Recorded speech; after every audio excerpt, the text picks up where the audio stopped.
Right, let's talk TikTok, the app that's apparently more addictive than a phone made of crack cocaine and fidget spinners. It's the digital playground where everyone from teenagers to grandmas are doing the latest dance craze. It was a wild weekend, folks. First, they banned the thing. Poof! Gone like a decent politician. The app vanished from app stores and phones, leaving millions in a state of digital withdrawal. I know, right? It was Sunday, January 19th, 2025. A day that will live in infamy, or at least in the annals of social media history. Okay, maybe not infamy, but definitely in mild annoyance. The US government decided TikTok was a security risk. They claimed it was a matter of national security. Apparently, they were worried about the Chinese government knowing how many times a day teenagers film themselves doing the griddy in their bedrooms. Sounds serious, right? But then, plot twist. On Monday, January 20th, 2025, after just 14 hours, TikTok was back. The digital detox was over before it even began. Turns out President-elect Trump had brokered a deal. Apparently he's a fan of the Renegade and couldn't bear to see it go. Who knew he had a soft spot for viral dance moves? So what did we learn? That even in the digital age, the internet is as reliable as a politician's promise. One moment it's gone, the next it's back, and life goes on. The official reason for the ban: national security and privacy concerns. The US government claimed that TikTok could potentially be used to spy on American citizens. You see, TikTok is owned by a Chinese company called ByteDance.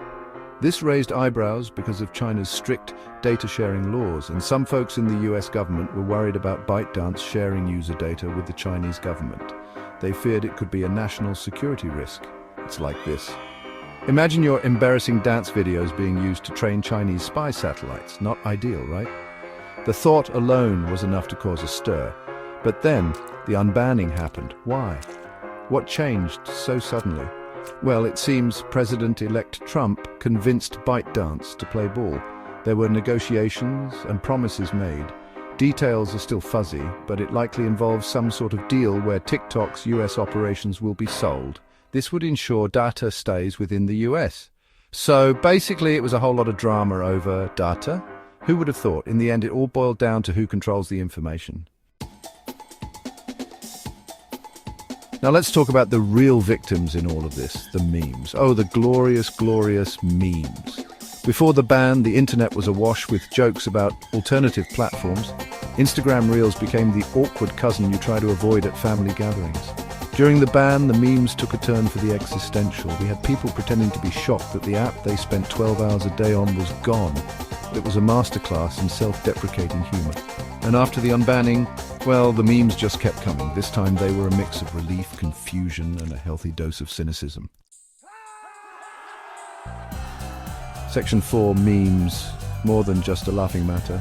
You see, folks, memes aren't just funny pictures with bad grammar. They are much more than that. They're a way for us to process the world around us, to make sense of the chaos and confusion. They're a coping mechanism, a pressure valve for the collective anxieties of the internet age. In a world where stress is constant, memes offer a brief respite. When the news cycle is moving faster than a cheetah on Red Bull, memes help us make sense of it all. They break down complex news into digestible, humorous bits. They distill complex issues into bite-sized nuggets of humor, making them easier to understand and share. So the next time you see a meme about a banned social media app, don't just scroll past. Take a moment to think about its deeper meaning. Take a moment to appreciate the absurdity of it all. Laugh at the irony and the wit. Because sometimes laughter is the only sane response to the utter chaos of the world. It's a universal language that connects us all. And that's the story of the great TikTok ban of 2025. A tale of international intrigue, political maneuvering, and really, really good memes.